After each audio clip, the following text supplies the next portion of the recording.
কি হলো মা? মা মা মা তুমি চুপ করবে, তোমার সাথে কথা বলবো। চুপ করো, চুপ করো, কথা বলবো। আপনি আপনি চুপ করে আপনার সাথে কথা বলবো। একদম কথা বলবেন না, কথা বলবো। মা আপনি চুপ করবেন, কথা বলবো আপনার সাথে, আপনার সাথে কথা বলবো। দাঁড়ান, আমি আপনার সাথে কথা বলবো, আপনার সমস্যা আমি শুনবো।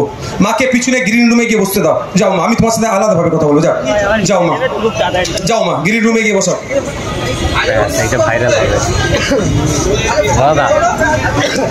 আমি আপনাদের বলি, আপনারা রাজি আছেন তো আমাদের ডাকে সাড়া দেওয়ার জন্য? মিথ্যা মামলার ভয় খাচ্ছেন নাকি? আমি শুধু একটা কথা বলবো, 2019 সালে এখানের মধ্যে অনেকের নামে মিথ্যা এনআরসি এর মামলা হয়েছিল, খেয়াল আছে? সেই মামলা কিন্তু 2025-এ কেন হয়নি মনে আছে কি? 2024 সালে আমাদের হয়ে আইনসভায় বলার মতো কেউ নাই।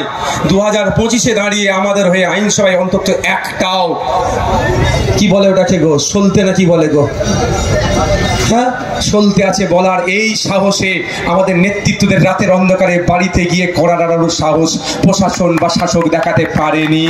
শুধু এটাও আপনারা মাথায় রাখবেন। আপনাদের যারা আমাদের মিডিয়ার মাধ্যমে আমি অনুরোধ করব, এমন অনেক ছোট বড় আরো সংগঠন আছে, হয়তো সবার কাছে